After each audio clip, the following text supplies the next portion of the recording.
Olá pessoal, vou dar início neste instante a mais uma vídeo resenha 3, né?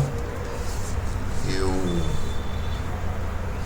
tenho utilizado este espaço aqui, esse micro canal, né, na internet desde o início da pandemia, né, para divulgar vídeos mesmo para os meus alunos, né, por conta do isolamento social. E depois eu fui colocando outros materiais aqui que eu fui desenvolvendo em relação às minhas pesquisas, apresentações, atividades no pós-doutorado na Universidade de São Paulo. E acabou, né, virando assim um micro canal. Tem aqui muitas vezes eu utilizo para colocar algumas reflexões aqui, não é para o meu micro público, mas é um mecanismo interessante, né? Particularmente as minhas vídeo resenhas, elas muitas vezes surgem assim por conta de reflexões, não é, relacionadas às minhas pesquisas, reflexões surgidas por alguma discussão em sala de aula, né? Ou mesmo por questões relacionadas a processos históricos contemporâneos, né, aqui no Brasil ou em outras partes do mundo, né? E eu acabei de chegar em casa, estava no supermercado e diante dos processos que vêm ocorrendo, né, no Oriente Médio entre israelenses e palestinos, né, eu estava naquele supermercado e me veio à mente o livro do Robert Fisk, né? Robert Fisk, autor e jornalista, né, e autor de muitos de livros interessantíssimos e inúmeras reportagens sobre aquela região, né? Nasceu em 1946 e infelizmente faleceu em 2020, né? E daí eu pensei assim, nossa, o Fisk tinha reflexões tão densas, né? Trazia uma visão tão inovadora em relação aos processos políticos do Oriente Médio e também esticando Maghreb, Ásia Central, e trazia elementos muito ricos. Então eu pensei, eu vou chegar em casa e vou fazer uma vídeo resenha da obra do Robert Fisk, lá, cujo título é A Grande Guerra pela Civilização, a Conquista do Oriente Médio, que é esse livro que aparece aí em tela para vocês, lá. E é uma obra que foi publicada, tem a sua edição original em língua inglesa no ano de 2005, né? E posso dizer com absoluta certeza que é uma obra que torna-se cada vez mais fundamental. O livro tem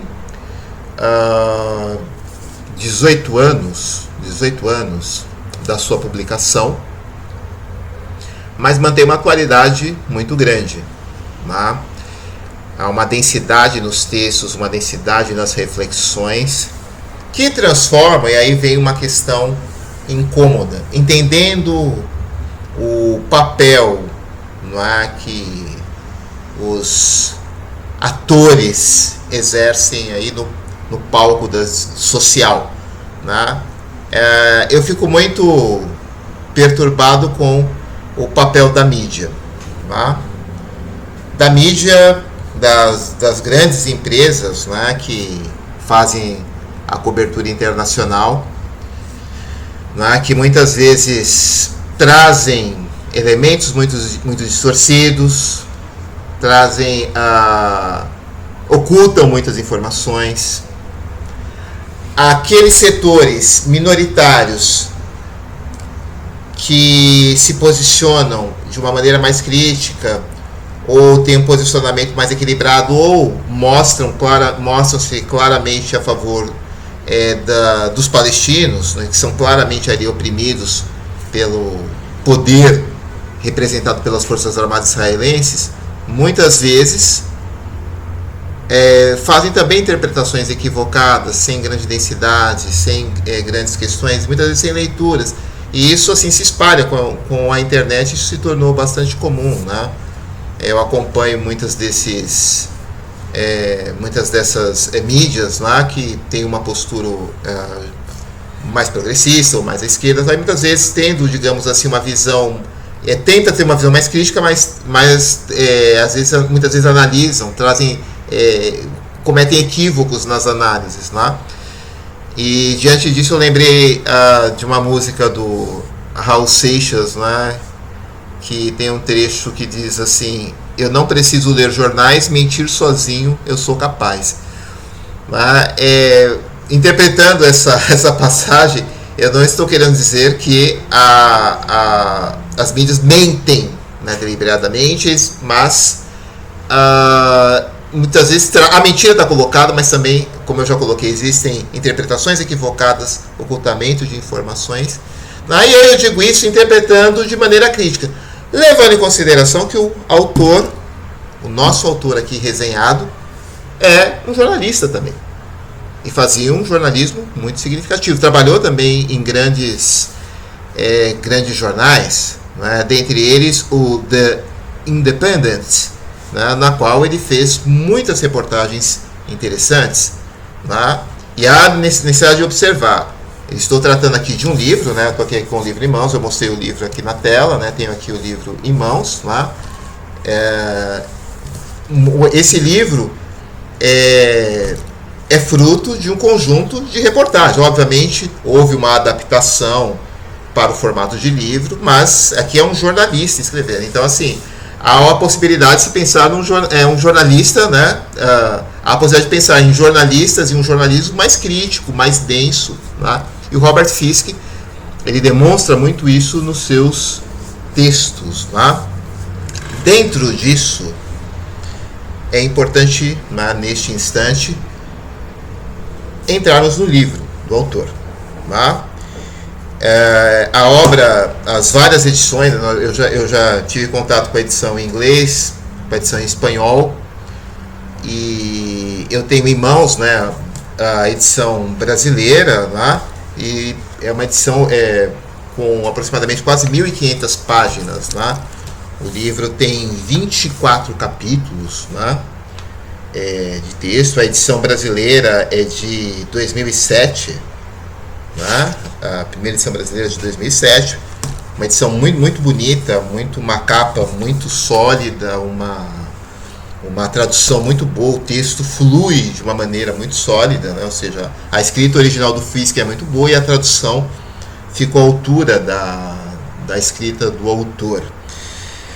Penso eu que esse livro, né, obviamente acompanhado de outras obras, torna-se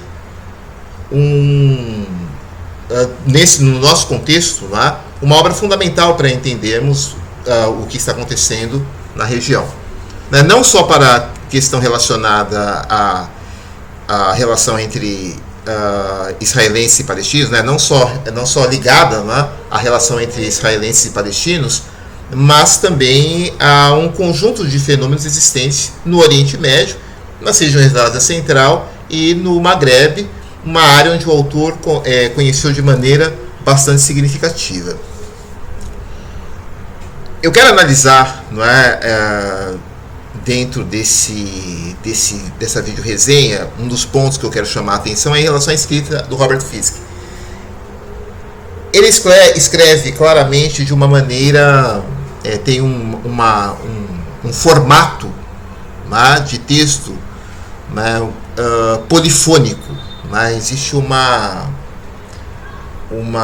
conjunto de vozes que vão surgindo dentro do texto do autor. O que eu quero dizer com isso?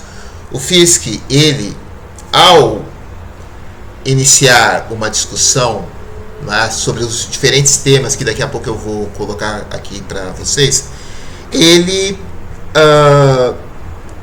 abre, né, em cada linha, em cada parágrafo, o seu texto para diferentes vozes. Então, esse caráter polifônico, essas vozes que vão surgindo com o autor, e parece que ele conduz, não é, o seu leitor, né? Parece que você está nas ruas de Jerusalém nas ruas de Cabul, no Cairo, em Khartoum, em Beirute. Então você tem um trânsito com o autor que ele tem uma capacidade muito grande da leitura do espaço e também, né, ele dá voz a esses inúmeros personagens, né, que vão surgindo no texto. Daí que se observa nesse ponto, né, nessas diferentes vozes. O Fiske ele tem uma posição política bastante clara. Então não dá para dizer, né, que o texto ele está colocando ali para o seu leitor o seu posicionamento político. Isso fica claro, isso ele faz, mas a escrita dele vai muito além disso, né? Ele procura deixar para o leitor a possibilidade de fazer determinadas escolhas. Então percebe-se que as diferentes vozes ali vão se expressando e o leitor, na medida que ele te conduz no texto, você vai ouvindo essas vozes e você percebe exatamente todo esse universo complexo das relações internacionais, esse universo complexo das lutas que envolvem as questões do Oriente Médio. E é fantástico que ele está numa região onde o senso comum muitas vezes fala das disputas religiosas. Ele traz o fator religioso, mas ele também mostra as questões sociais, também mostra as disputas políticas, mostra as divisões existentes dentro do povo, mostra as divisões entre as elites, mostra que existe sim uma ingerência nos assuntos internos desses países dos Estados Unidos e das potências europeias. O peso dos Estados Unidos, particularmente no final dos anos 60 para cá, no Oriente Médio e das outras regiões próximas ali, foi bastante significativo, não é? Mas tem também o papel particularmente ali, uma herança da influência franco-britânica, né? Ela é menor, sim, mas ainda existem ecos, né, digamos assim, dessa influência. Então o Robert Fiske mostra que há esse fator, mas existem também os atores locais. Existem os interesses dos seus grupos dominantes, sejam eles militares, seja uma elite econômica local com seus interesses específicos, né? Então ele tem essa capacidade da construção desse texto, mostrando a complexidade e, obviamente, como eu falei no começo dessa parte da análise, há o fator religioso ali colocado também como elemento importante, né, dentro desse universo que ele desenha. Um outro ponto relacionado à escrita do autor é que o Fiske ele se coloca como um personagem dentro desse texto, né, dentro do texto dele. Então o que você vai percebendo? Ele vai trazendo ali, vai fazendo essa condução dos seus leitores, vai abrindo para diferentes vozes, abre para as interpretações variadas em relação ao processo e ao mesmo tempo ele vai se colocando, né, como um personagem dentro desse cenário, né? Um outro ponto importante, não é, sobre a escrita do autor diz respeito à maneira como ele consegue articular bem. Como ele foi um correspondente internacional muito importante, ele tinha contato com figuras significativas daquela região, líderes políticos importantes, intelectuais importantes dos diferentes países dentro do Oriente Médio e das regiões próximas ao Oriente Médio.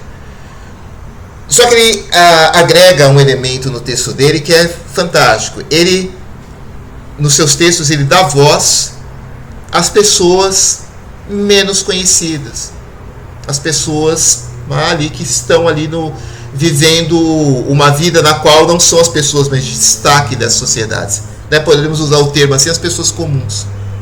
Então ele tem isso é riquíssimo no texto do Robert Fiske, que ele traz essa voz do cotidiano, né? Um dos elementos assim que mais posso dizer com absoluta certeza mudou as minhas concepções em relação à história foi exatamente o papel, né, a maneira como o cotidiano muda a sua percepção em relação a determinados processos históricos.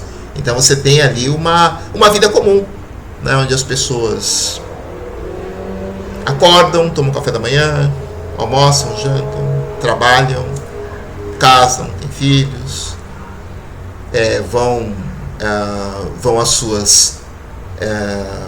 suas mesquitas, às sinagogas, vão às igrejas, debatem assuntos políticos, debatem assuntos que são cotidianos, preocupam-se com o futuro, casam, têm filhos, enfim, choram pelos seus mortos, ou seja, você tem uma vida cotidiana colocada, e o Robert Fisk traz isso. Tem uma passagem bastante interessante, no capítulo que ele trata da questão, que, digamos assim, motivou essa vídeo-resenha, a luta entre palestinos e israelenses. Ele conta uma passagem que ele está em Jerusalém, e aí, para vocês observarem bem, uma conversa cotidiana. Ele, um homem que é judeu ortodoxo, sabe que ele é jornalista, que ele esteve no Líbano, e esse homem tem uma conversa até jocosa com ele, na qual ele diz assim, era um judeu ortodoxo, e ele diz assim, eu não, por conta da barba, ele diz assim, eu não pareço com os homens do Hezbollah. Daí o Robert Fisk olha assim, dá a impressão no texto que ele dá uma risadinha, assim, dá uma resposta assim,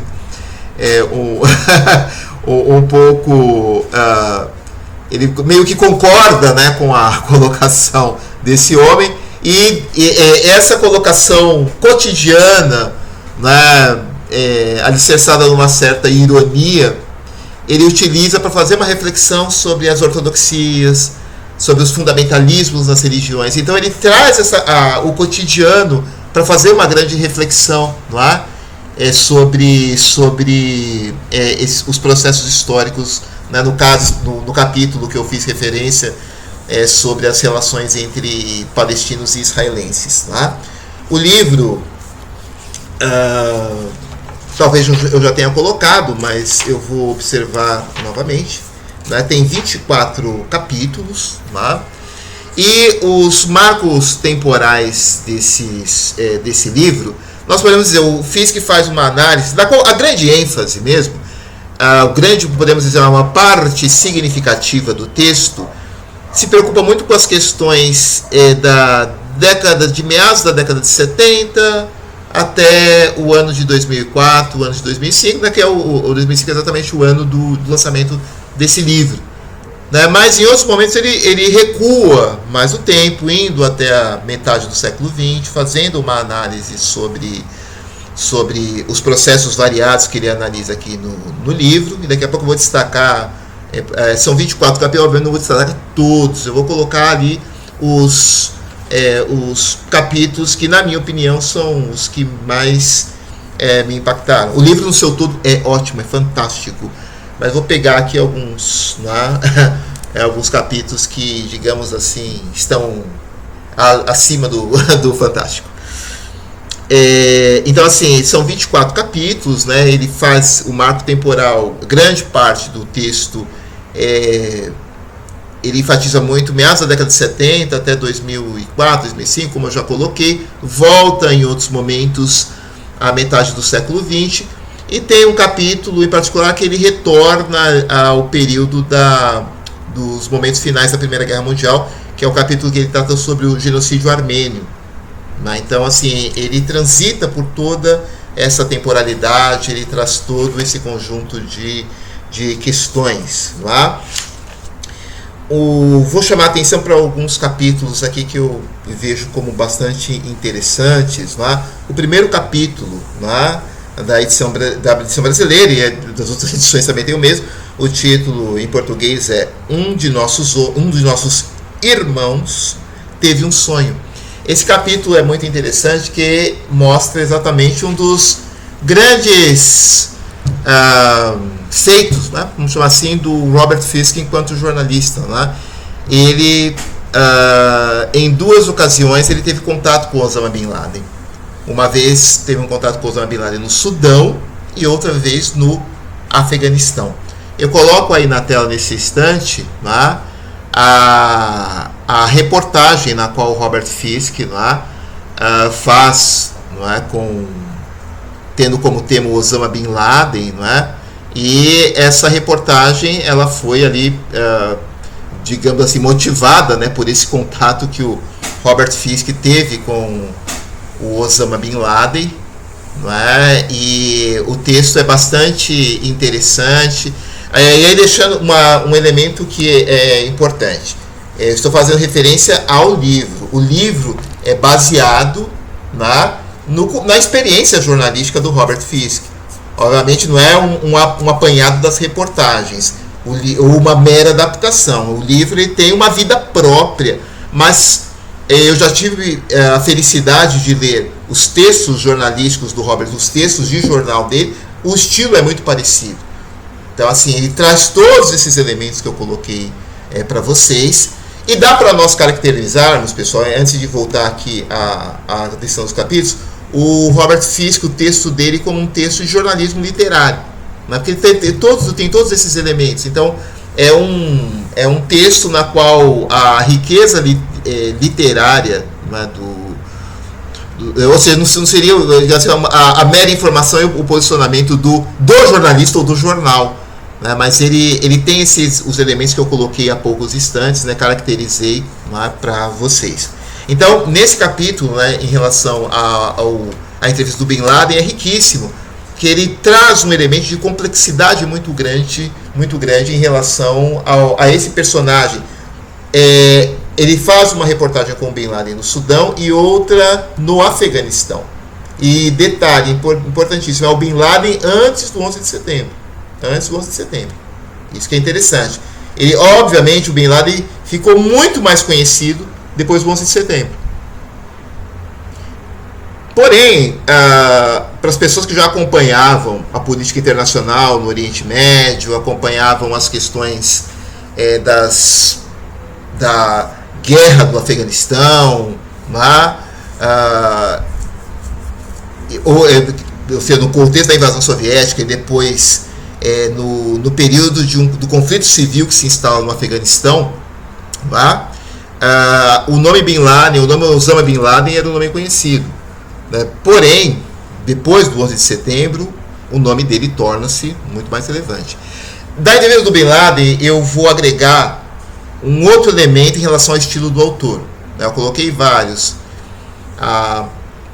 As inúmeras vozes na qual o Fisk abre, o contato entre figuras importantes e pessoas, vamos usar o termo assim, pessoas comuns, né? O Fisk se colocando como personagem do texto, né? A maneira como ele abre para diferentes interpretações, e a entrevista do Bin Laden chama atenção para um outro aspecto da escrita do autor, que é exatamente a maneira como ele descreve as pessoas com quem ele tem contato. Ele se preocupa muito com o olhar, com o gestual da pessoa, né? Então ele fala do Bin Laden olhando exatamente, não é a descrição física, mas os gestos, a maneira como ele usava as mãos, o seu olhar, né? Ele tem muito esse elemento no texto dele, o que torna ainda, o que ele traz um elemento de complexidade muito grande em relação aos atores, né, políticos, sociais, né, existentes nas regiões em que ele dedicou toda a sua vida em conhecer de maneira bastante profunda. Então, vou chamar a atenção para outros capítulos que são bastante interessantes. No capítulo seguinte, a entrevista do Bin Laden, você tem uma análise muito interessante da situação do Afeganistão, né, no período da invasão soviética, o período posterior à invasão soviética, né? Ele vai fazer uma análise do contexto da invasão americana no Afeganistão, né? Que o olhar que ele traz é muito rico. O Fisk, ele, como você vê, ele tem um posicionamento político muito claro, mas, sem cair em rótulos. Ele tem uma postura liberal, ele é um liberal, vou pegar dentro do contexto do universo político brasileiro, ele tem uma tendência, um liberal agregando as suas concepções, alguns elementos amplos de concepções mais à esquerda, ou seja, o texto dele isso deixa bastante claro, mas repetindo, ele abre para muitas vozes, ele tem o posicionamento político dele bastante claro e vai abrindo para muitas vozes. E ele sempre utiliza a primeira pessoa, do plural, sempre utiliza uma expressão, nós ocidentais. Ele se coloca como um ocidental, dentro do mundo árabe, como um correspondente, ele se posiciona dessa forma, nós ocidentais. Ele usa muitas vezes esse termo, vai aparecer em vários momentos do texto do autor. Entendendo o ocidental, o mundo do Atlântico Norte. Ele está querendo dizer isso, o mundo do Atlântico Norte. Europa Ocidental, Estados Unidos. Ele fala nós ocidentais, ele está dizendo exatamente isso, o mundo do Atlântico Norte. Esse mundo que foi, digamos assim, do século XVIII, de meados do século XVIII, podemos dizer, num certo sentido, até os dias atuais, mas já declinando, é o centro do poder mundial, mas nós percebemos, quem acompanha a política internacional sabe das transformações que vêm ocorrendo no mundo, e esse eixo de poder tem uma tendência, muito grande de mudança. Tem até um livro que eu estava lembrando um dia desses, O Longo Século XX, do Giovanni Arrighi. O Giovanni Arrighi mostra assim, essas tendências de mudança. É um livro que me marcou muito no final da minha graduação em História. Então, assim, um outro capítulo que é bastante interessante, eu já fiz referência, é o capítulo que trata do Holocausto Armênio. Já tive a oportunidade há muitos anos de trabalhar numa determinada disciplina em sala de aula, e muitos alunos desconheciam o Holocausto Armênio.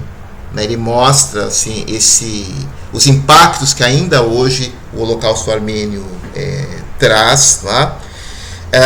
Um outro capítulo esse capítulo tem um nome que eu falei assim, o primeiro Holocausto. Um outro capítulo que é bastante interessante e diz respeito às questões que nós estamos vivendo neste momento é a última guerra colonial, na qual ele trata das questões relacionadas às disputas entre israelenses e palestinos. É um capítulo muito rico. Um ponto que eu chamo a atenção, e aí bem provocativo em relação à mídia, é a maneira como a imprensa trabalha quando a violência parte do Estado de Israel, ou de um israelense, ou de israelenses não necessariamente ligados ao Estado, ou às Forças Armadas, e quando a violência parte dos palestinos. E ele mostra como esse tratamento é dado. Ele cita o caso de um homem israelense, judeu, que cometeu um atentado contra palestinos, e a imprensa o apresentava como um homem desequilibrado, sendo que este claramente tinha ligação com grupos extremistas em Israel, grupos extremistas judaicos. Quando era um palestino cometendo um ato de violência contra o Estado israelense, tendo ligação com grupos políticos ou não, era apresentado como terrorista. Então ele mostra esses diferentes tratamentos que são dados pela imprensa. E se destaca-se nesse capítulo aqui, bastante significativo, os acordos de Oslo, que tem um impacto até hoje nessa região. Ele analisa, ele mostra aí todo o esforço político que foi feito, de setores da política palestina e da política israelense, mostrando que o acordo não trouxe nenhuma vantagem para os palestinos, e apesar disso, ele cita a extrema-direita israelense, né, ficou profundamente furiosa com o acordo, né, e ele mostra todos os desdobramentos políticos desse processo, né, dentro de Israel, né, as consequências, né, bastante sérias, né, em relação a esse processo. Daí para frente, ele dentre tantos temas, né, eu destaco a questão do Iraque, que vai aparecer de maneira bastante sólida, né. Ele faz uma análise bem interessante do Iraque no contexto da guerra contra o Irã, né, o papel da liderança de Saddam Hussein, um olhar para a sociedade iraquiana nesse contexto, a maneira como o Iraque saiu da guerra contra o Irã, né, os prejuízos gigantescos, a guerra, né, do Golfo nos anos 90, né, que levou ao processo de intervenção, né, dos Estados Unidos, né, e ele mostra como a guerra foi mais uma guerra em que os prejuízos para o Iraque foram bastante significativos, né, e analisa, né, o momento do embargo que o Iraque sofreu, pós-guerra, chegando até a segunda guerra, a segunda ação militar dos Estados Unidos, já no início do século XXI, né, os seus desdobramentos, as acusações falsas contra o Iraque, que o Iraque possuía armas de destruição em massa, né, ele mostra como esses fatores levaram a uma justificativa, né, da intervenção norte-americana. E nos capítulos finais, mais uma vez, ele volta à questão do Afeganistão, fazendo um retrato geral, né, do texto, né? Assim, ele usa ali o Iraque e Afeganistão como pontes bastante significativas para entender, né, o Oriente Médio. Pode-se dizer que o olhar, né, do Fiske é um olhar complexo, né, porque ele vai perceber exatamente uma sociedade que ela possui uma agitação política muito significativa nos seus setores, na sua vida cotidiana, né, e também nas suas lideranças políticas, né, e como essa vida cotidiana interage com a política. E dá para se notar um certo olhar de uma certa desesperança, né, em relação a esse futuro. Deixando claro, o livro vai até 2005. É o contexto ainda, pessoal, se nós olharmos, nós estamos em 2023, né? Portanto, o livro tem aí já 18 anos, né? 18 anos. E um aspecto, né, fundamental, né, desse momento é exatamente, aí pegando, é um termo que vários autores utilizam, nós temos ali o contexto da Pax Americana, né, o momento em que, particularmente do fim da União Soviética até, podemos dizer, até a saída dos americanos do Afeganistão, não é o momento em que os Estados Unidos têm as suas ações, elas não são praticamente contestadas. Na atual crise, por exemplo, nós vemos aí outros atores políticos, mas com muita força no Oriente Médio. Você pega o papel da Rússia, aumentou de maneira muito significativa. Os interesses econômicos da China na região cresceram de maneira muito significativa. Eu estou pegando o pós-livro, o pós-escrita do autor, que ele acompanhou bastante, de maneira muito significativa em outros textos. Ou seja, podemos acompanhar o pessimismo do autor no sentido dos conflitos que se acentuam. Né, eu fiz referência há poucos instantes, né, a questão relacionada a Israel e o conflito entre israelenses e palestinos, né? Ele olhou os acordos de Oslo com profundo pessimismo, né? ele percebeu ali, enquanto a minha lembrança é como na época, graduando de história, acompanhando essas questões, você viu uma imprensa mundial, e isso, a imprensa brasileira, amplos setores interagiam com isso, profundamente otimistas ali. Lembro capas de revistas mostrando o Yitzhak Rabin e o Yasser Arafat, tendo o Bill Clinton no meio, os acordos de Oslo, os acordos de Oslo celebrados no mundo todo, o papel que os Estados Unidos,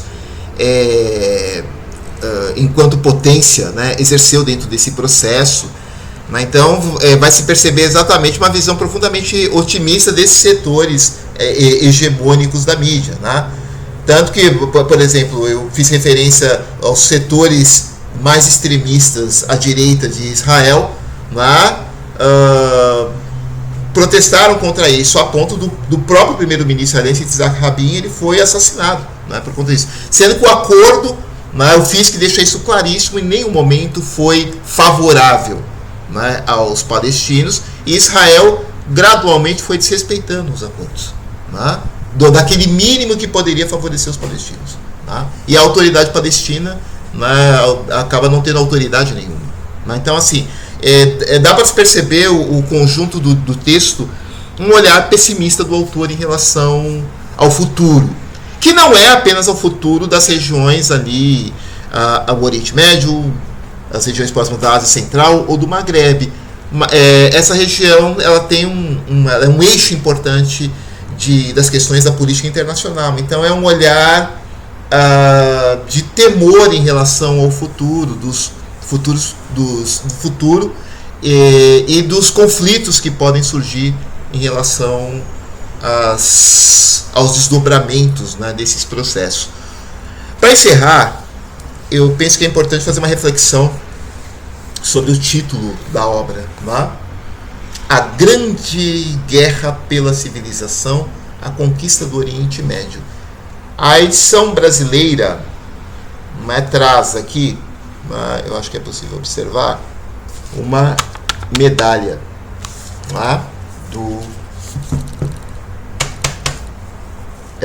que pertence ao Robert Fisk, essa medalha, eu vou explicar, pertence como? O Fisk herdou essa medalha do pai dele.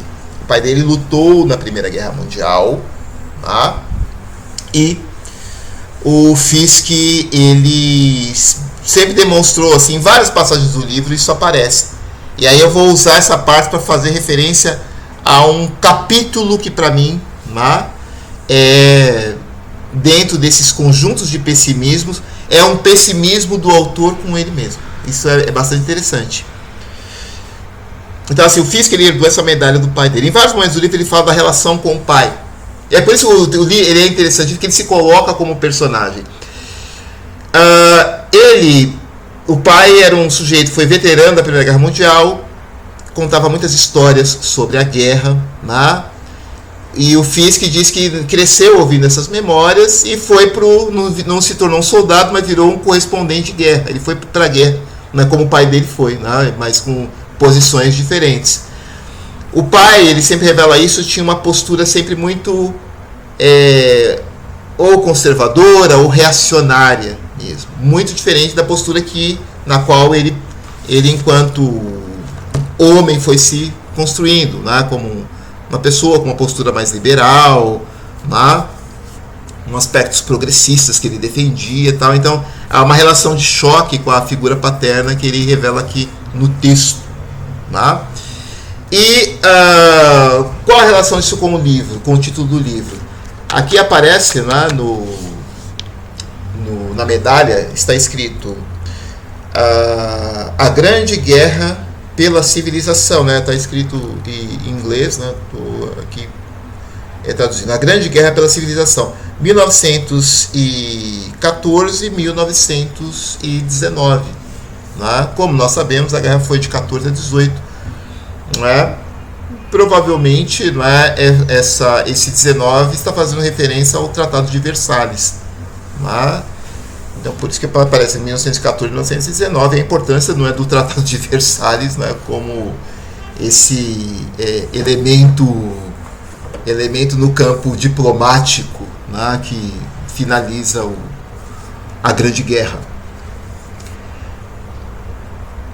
O título, portanto, tem uma relação com a memória do Fiske, com a experiência do pai, e ele chama atenção para isso. A Primeira Guerra, ela foi feita em nome da civilização. E o que ele traz? Ele vai mostrar que no Oriente Médio e nas suas regiões próximas, muitas guerras que ocorreram também ocorreram em nome de algum projeto civilizacional.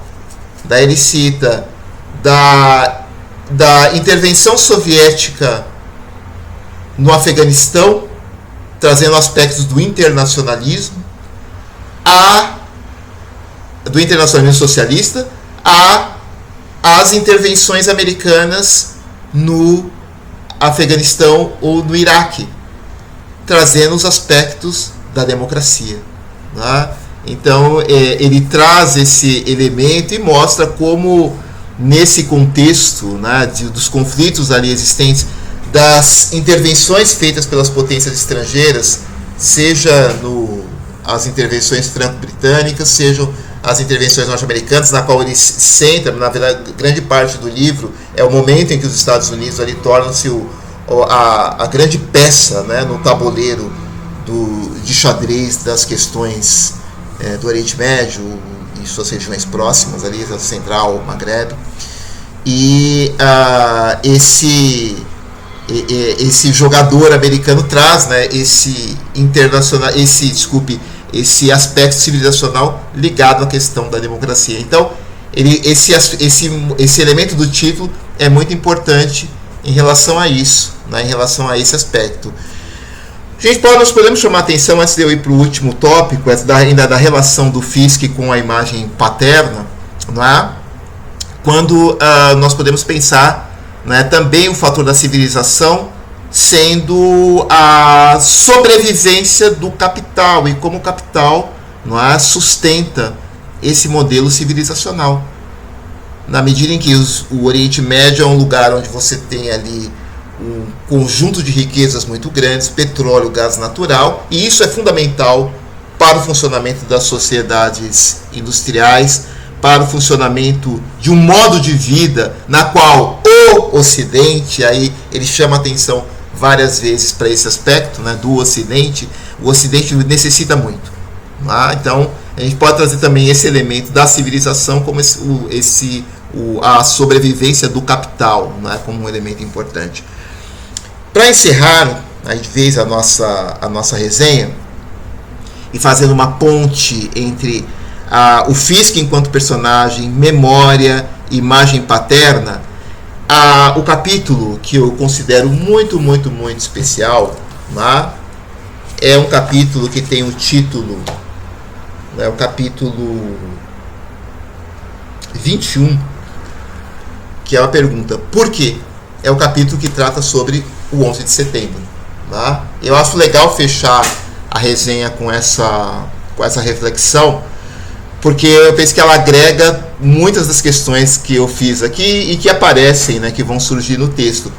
O Fiske, ele recebe a notícia dos ataques, não é, do 11 de setembro. Ele estava produzindo uma outra reportagem, ele interrompe essa reportagem, não é, por conta, e ele é mandado para fazer a cobertura, não é, dos eventos, não é, que aconteceram nos Estados Unidos, os eventos que tiveram como palco os Estados Unidos.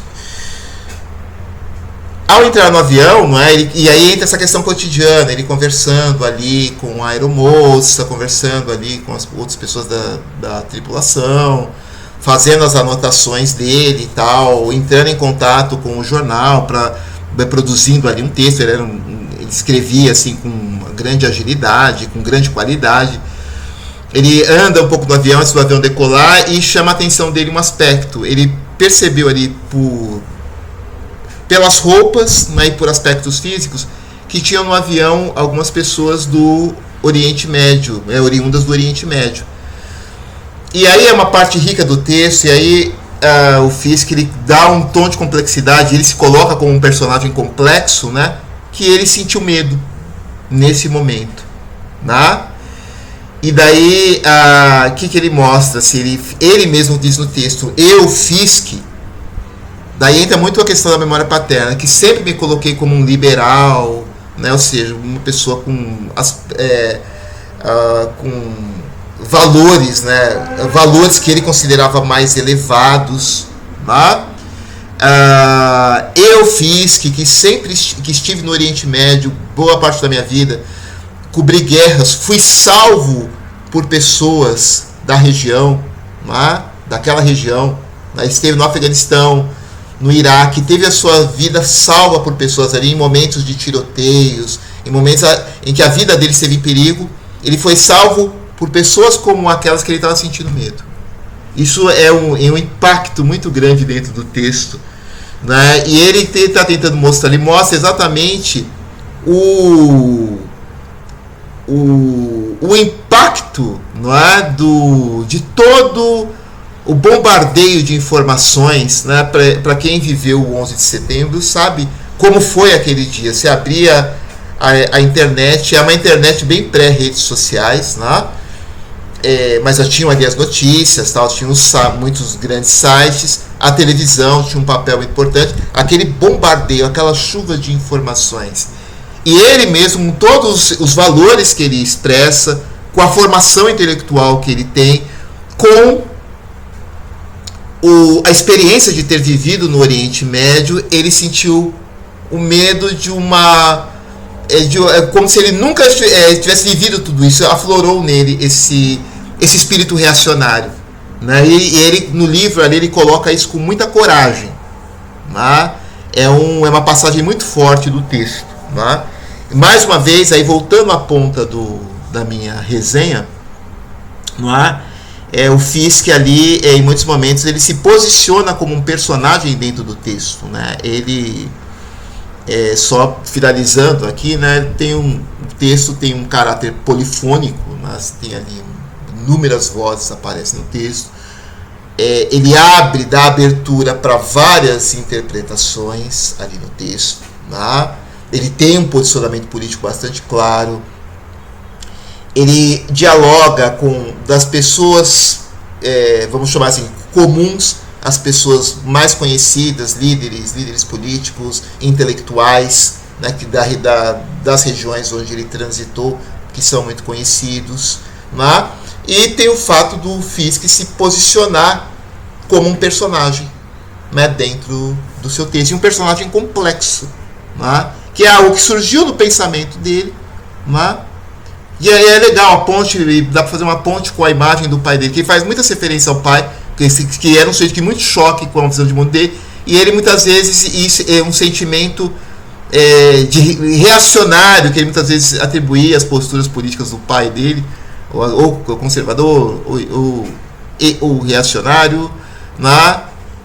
No momento aflorou nele esse medo, né, de um outro povo, de uma outra cultura, né?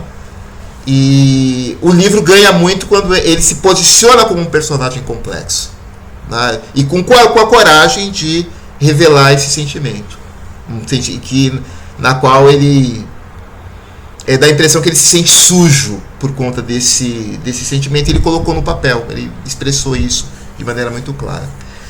Fechando aqui a resenha, a obra do Robert Fisk, na Grande Guerra pela Civilização, é fundamental. Eu penso assim, os jornais têm um papel, tal, eu mesmo assim, sento, às vezes, vou ver um jornal, tal, vou ler, ou ouvir, ou assistir.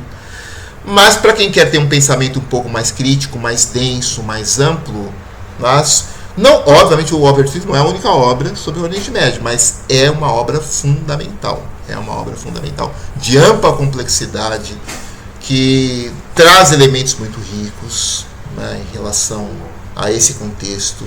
Obviamente é necessário de ler outros autores, não é, em relação a isso.